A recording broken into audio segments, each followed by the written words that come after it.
Well, it was all right at the start. We could go and get all the gold we wanted. There was no trouble. But when they went off the gold standard or some other damn thing, first of all, you paid sixpence a sovereign. And then it went up, you had to pay 2 bob to get a sovereign to send over to Copenhagen. So I wrote to my people over there and I told them it's becoming impossible. I said, I don't think people will order any Copenhagen. Oh, they said, there's a way out of it. Go to your bank and ask them to send the remittance by telegraph or, to our office in Surabaya. Eh? Well, God damn it all, nobody had reminded me to do that. Well, if I had 20,000, it used to come to that sometime, £20,000 to send over to pay all these crews off over there, the balance of their wages. Um, we used to send a couple of hundred over at a time, see. And so I went to the bank here and told them. I said, I don't know why somebody didn't tell us about that here before, that could be done that way, see? Mm. Well, they said, we didn't know what your arrangements your man in Copan had, whether they had an agent in Surabaya or anywhere else, see? Oh, I said, that's fair, that's fair. So all I did was I went to the bank, I made out the list of credits due to all the men that went over, went to the bank and I said, I want that sent over to my Togabara was the firm's name, Togabara, Surabaya, see, to his credit.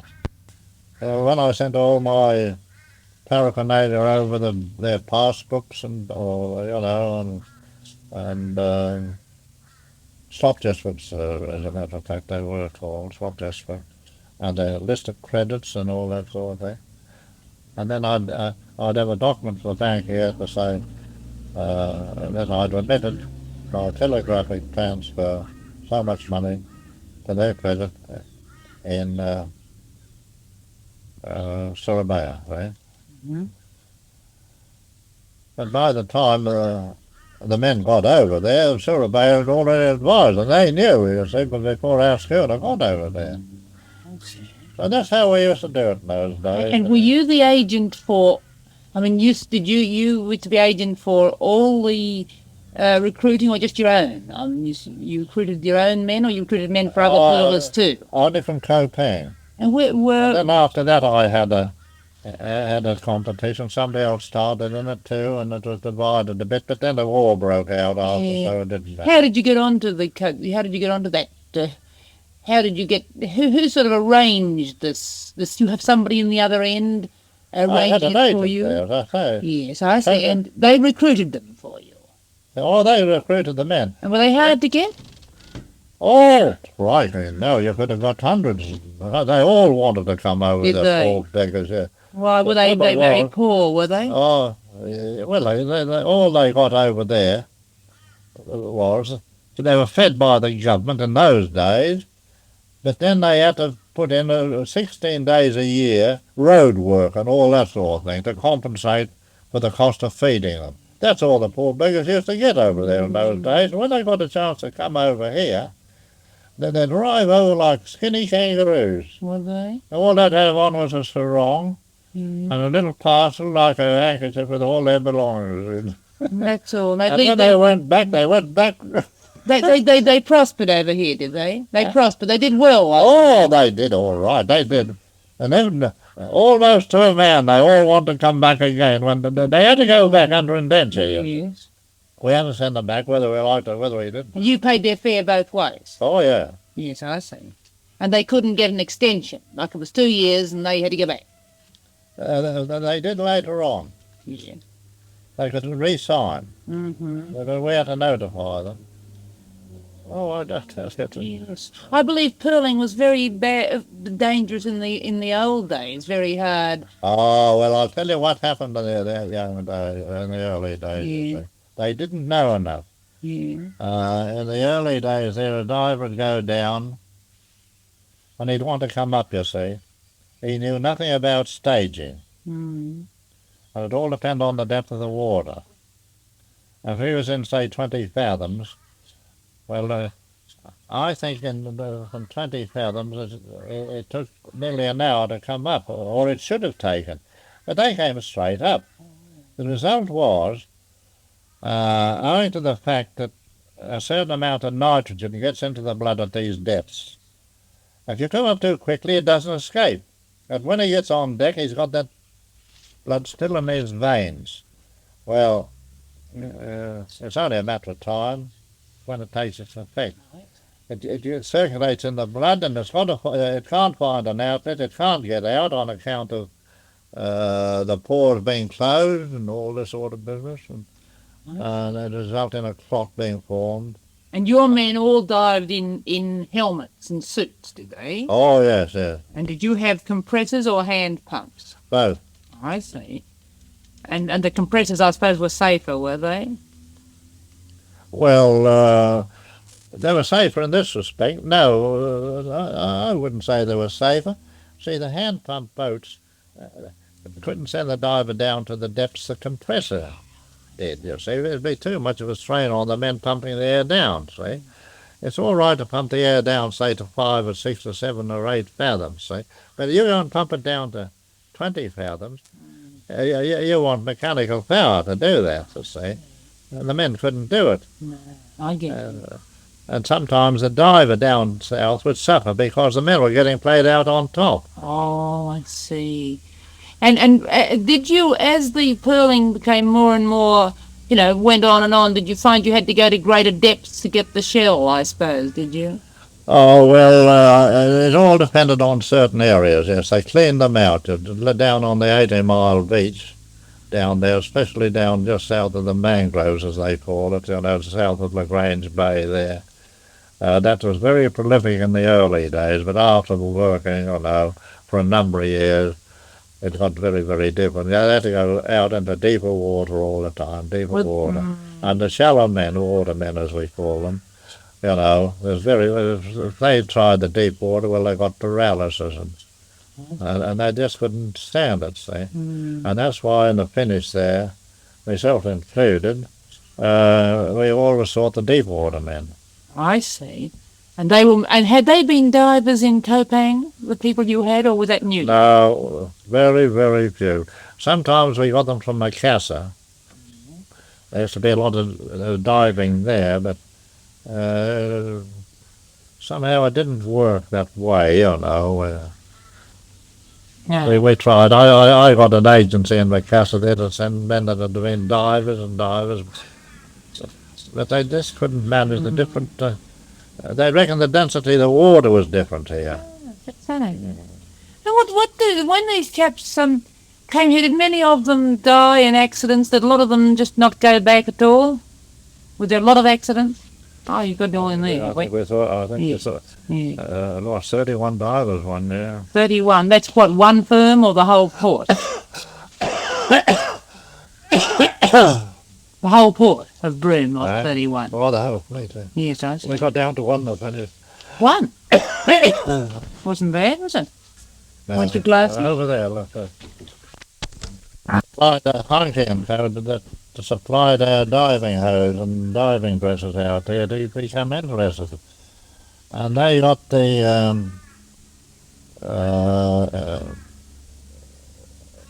British naval authorities to take the matter up. And they went through a series of experiments. The result is they formulated a scale of regulating the speed of the ascent of the divers from the bottom when they finished coming up, you see, and otherwise called staging.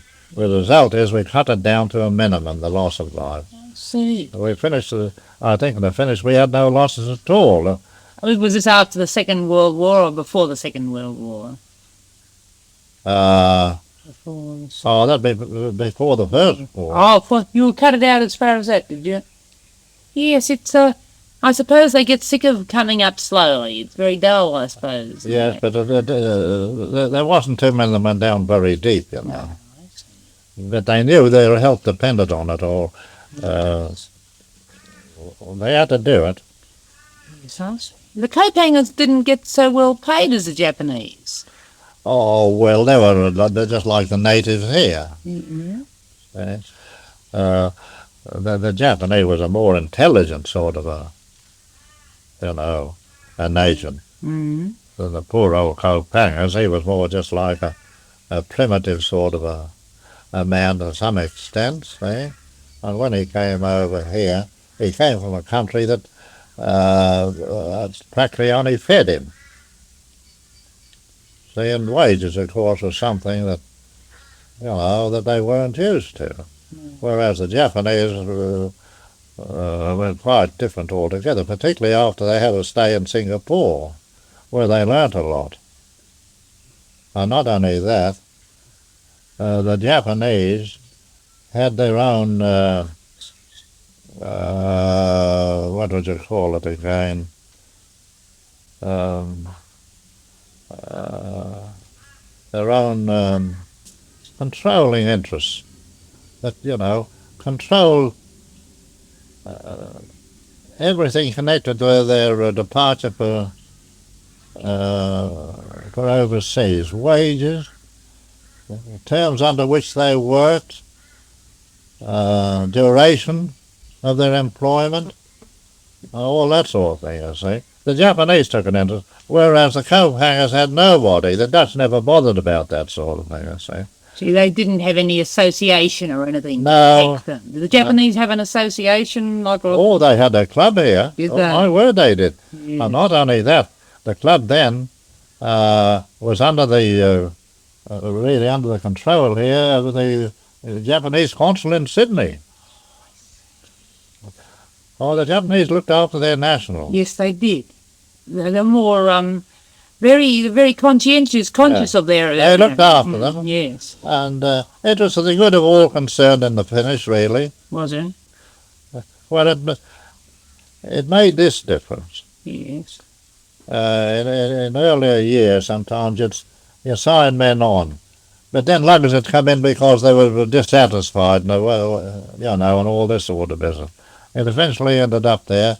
Once you signed on a Japanese crew, you went through the whole year without any hold-up and all that sort of thing. They carried out their undertaking because they were satisfied with it, and sometimes it was a bit of a drag on the employer, the pearler, because of the low price realised for MOP shell. Mm. And the lack of any pearls. Was Broome one of the most important pearling ports in the world, or is it? Was there a lot of other pearls on the market to compete with? Oh, well, yes.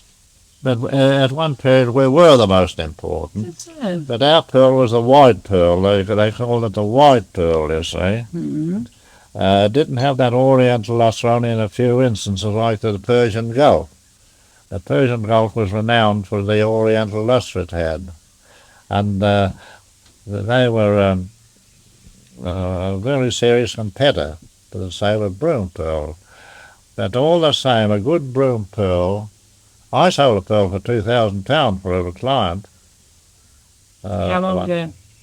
Oh, no, how long ago? That was before the First War. Did you do a bit of pearl buying? I was his agent, you see. Yes, I see. And I did it 2000. 40 grain, 8-shape pearl. Beautiful luster, faultless skin, they call it, and as I say, faultless, everything faultless about it. I got £2,000 for it. I suppose it was time something we ended up around Today, neck, it'd be dearer. Today, I don't know what you'd get for it. You'd get the price of a culture pearl, right? Culture pearls have probably £100. You'll probably get £100 for it today. Eh? Culture pearls have really ruined the. Oh, prices. yes. Well, they finished the pearling here. Yes. I see. Well, it wasn't that too. It was the synthetic, pearl shell. Shell. Mm. Shell. Right? Yeah, now, could you tell us something about this Broome riot? How did it start? Oh, a long tale, really. Well, I'll tell you why. In those days, You take a lugger. There was the Japanese boats caused it, really. So there was the two divers, first and second diver, tender, and the second tender. That's four, isn't it? Mm-hmm. And the engine boy, they were all Japanese. They were all the skilled men on board. The rest were crew. Mm-hmm. The cook and two men to handle the sails and do all the dirty work. See, that made it 8. No, 7. Two divers, two tenders. No, that made 8. 8 men on an engine load. That was what you were allowed to employ. 8 men. Well, you can understand the Japs in those days out here now, they were, I don't know what you'd call it again. They were bullies to these other little cope hangers on board. Oh, you'd have mixed crews. Mixed Japanese cope-hanging crews, would you? Oh, well, you couldn't afford to have the Japanese crew because nearly all the Japs didn't want to have any Japanese crew. They wanted all their men to have the top jobs. See? And they got them their jobs whether they were really competent or not. You see, they were quite prepared to sign on one as a second tender or some other job on, second tender or a second diver, although he had very little experience. But he wouldn't sign on a top-notch Malay or cope hanger to be the offside of the main diver. Oh no, they wouldn't do that at all. Oh no, they set out to control the industry, and they succeeded. So they didn't own. Were many of them owners?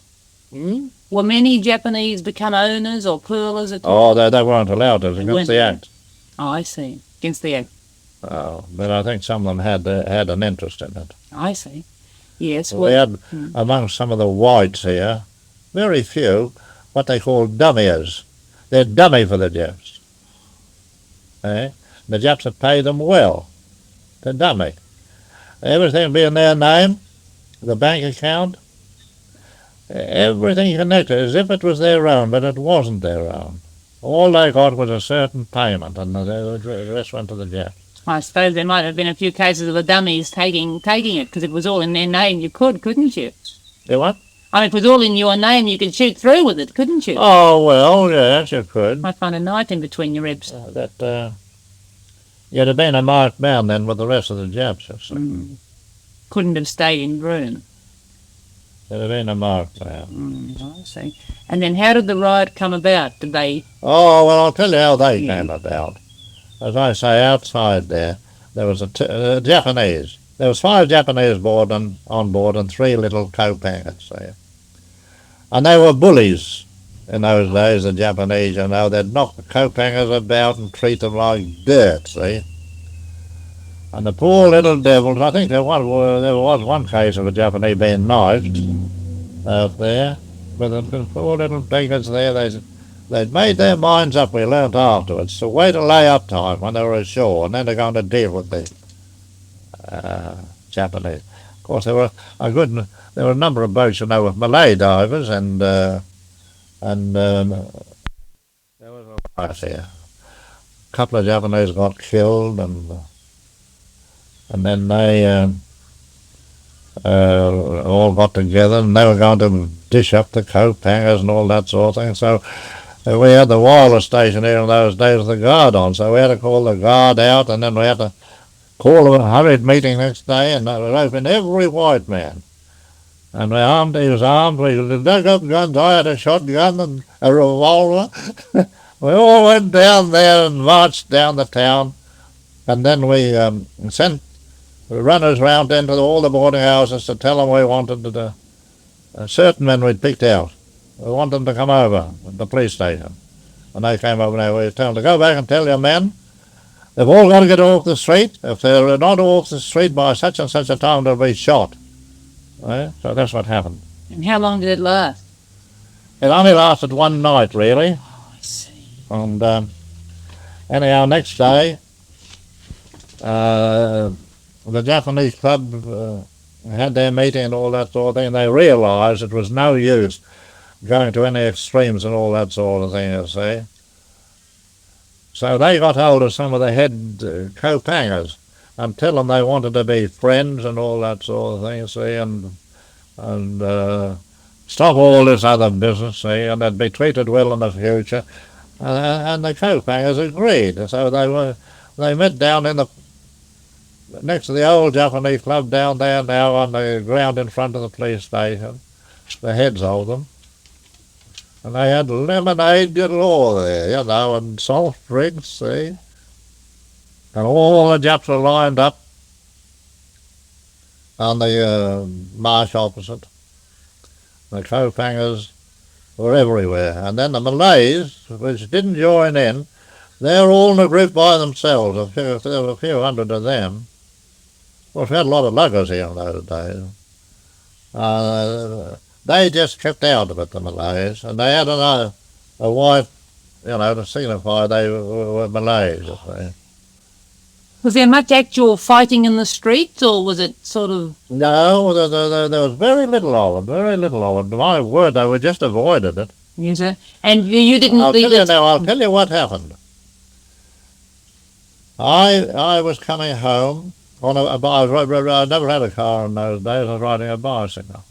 And I had a friend here called Ali Chamberlain, who lived in Fremantle. He's dead now. He was up here in Broome. As a matter of fact, our polling fleet was Chamberlain and Kennedy at one time. So I came home and I told him what was happening, you see, and I said, look, you better go down and to our camp and see everything's all right and get the Malays, the co-pangers out of it. I said, the Japs, I came home on the bike now, and I said, the Japs now must be down halfway off. They must be past the post office, see? Marching along, about 1,000 of them, you know. So we went straight down, and when they got down there was the Japanese carpenter and 3 co-pangers playing cards. You wouldn't It had all gone in away. my foreshore camp, see? I see. Off the Continental. Yes. So he told what's happened. So out they went, you know, and of course by and by down came the Japs, and they went through every building down there, and if they'd got, I think they killed a couple of co-pangers. If they got one, they'd just bang him over the head and kill him. But then next, all the co-pangers then took bush. There was a Roman Catholic priest here called Father Cray. So he knew what happened. So he got on a horse and he went out bush all round the place, way over the other side, the bay there. And he roped them all in and brought them in. Oh, I forget, about 150 of them. Marched them all in to the goodshed yard down there. And they were taken care of there for a couple of days, you know, and then everything quieted down. I tell you, there could have been a lot of bloodshed there. It was sort of more as averted, was it? And the special constables, you know, the white people, they weren't called upon to do any fighting, actually, were you? You didn't have to bang anyone over the head with your batons or anything. There was no fight, no. No fighting. They finished up, as I say, alongside the Japanese club that's still down there in front of the police office. I see. Or it's a police residence. Were there any white people involved on the side? I mean, was there much bad feeling between, say, the white workers? Oh, no, and none between the Malays.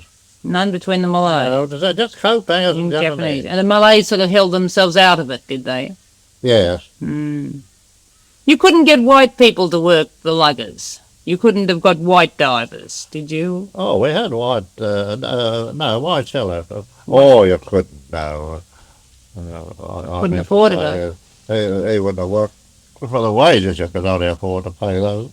Yes, which was high compared with what they ran in their own country. Yes, I see. But here we're in our country with wages, I suppose, about 10 times higher than they were getting in their own country. It was impossible.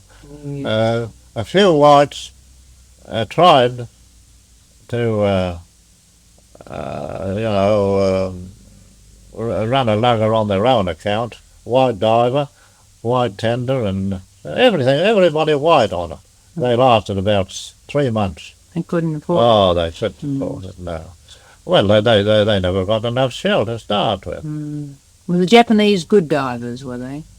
The Japanese were the best. Wow. Now and again you get a real good Malay or a good coat hanger, but on the whole, the Japanese were more methodical in every way, you see. They worked as a team and all that sort of thing. The others, they could never get together and work, for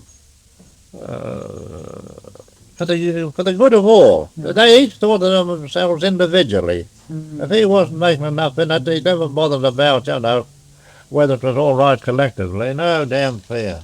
The Japanese are noted for this. The Japanese are noted for this sort of thinking of the collective, the good of all. Yes. They did a lot of good, the Japanese here. I don't know what would have happened if we never got the Japanese. And did most white... Yeah, it's a jolly good thing the industry went anyhow, in my opinion. The which? I was in it and I lost a lot of money. I was a shell buyer. Yes. And I made a lot of money shell buying, but it all went to pay the debts of the pearly. I see. And I finished up just as poor in the end. as you started. Yes. Yes, I think I've never felt any regret to see the pearling industry go myself. I felt that it was if you couldn't compete, it was, in Australia it's too hard to compete with the other low wage countries, and it was dangerous, and it was hard to make a do of it. Of course, out here I would like to see white men take on the diving out there. It's a dog's life and it's hazardous. And, you couldn't afford to pay what he was reckoned he was worth in any case. And after all said and done, even if he failed to get the quantity of shell and all that sort of thing, he put in the time down below and lived the life. And he might have had a family ashore. He's entitled to get what another man on a job on shore was getting. But out there, you probably couldn't afford to pay him a quarter of that. I've seen a lot. Was there a very high risk? I mean, did you often lose boats? Were boats often lost out at sea? Oh, well, yes, we lost 50 luggers in one. How did that come about? Well, I can only explain it this way. They were never brought up with sufficient knowledge of what to do on an approaching storm. See, they were only used to, when they could see there was going to be a storm, then they'd start to leave where they were working, out on the deeps or wherever it was. They'd start then to leave for the creeks, or some other port. Might be Port Edwin, might be Broome. They weren't actually seamen, really. Oh, they were seamen, all right. Not experienced. They could sail a boat. Yeah. Oh, nobody could beat them sailing a boat and handling a boat. Oh, they were seamen, but they were not, what would you call them, judges of weather. They never had the knowledge. Yeah.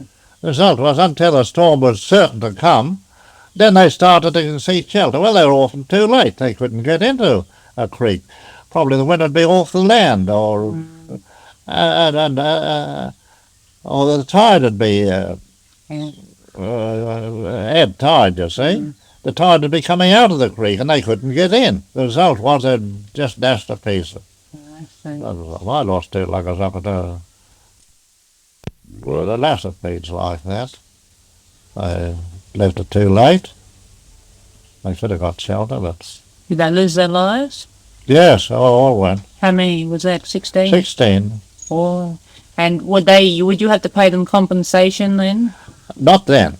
No. But later on you'd have to well, it did hill curling, of course. They were Japanese, you had to pay them £300 into the Japanese consul or something for their family. But we were able to insure, but the insurance risk was that high, you couldn't do it. So. Anyhow, it's a good thing it went out anyhow. And what about the two luggers that were washed up on the rocks out there? And you could ride under them on a horse and you went out. But two luggers washed up on a rock in one of the side plains when the tide came. Oh, yeah. Oh, well, of course, a lot of. That's the year. Wasn't that 910? There was one lugger. It was a hurricane, you see. And the zenith came at full spring tide. And came from the southeast over here. But when the tide turned, the wind was behind the tide going out. Past Entrance Point there. Well, you can understand. It went out like a shot out of a gun, I would say, and washed everything. Washed one lugger way up on top. Matter of fact, I think it was one of my luggers, I think. One of my luggers. I could walk under the keel. Yeah. Got her off. They got her off on the next day. Wasn't damaged. And then, all along the sand hills there, from the old jetty out to the point, luggers were on top of the sand hills.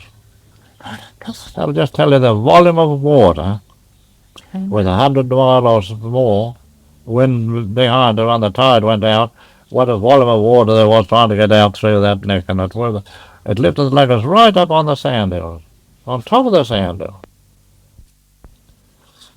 And birds everywhere. Birds were blown from Villa at the other side of the creek. They were blown out to sea, and they found land over here, but they were that exhausted when they got here, and some of them never reached here. It was too far. So they just flopped down. And you couldn't walk your horse there without treading on birds, seabirds. Yes, it's a rough old coast, isn't it, when it blows? Oh, I tell you. I see down there they're building a new lugger, or they're fixing up an old one perhaps down on the slips now. There's a lugger up on the slips. An old one? No, I don't think. Well, I don't know whether they're building a new one. Building a new one, But yeah. I thought they might have, it looked to me that there was an old keel they'd taken out of it. Yes, it's an old keel, and they're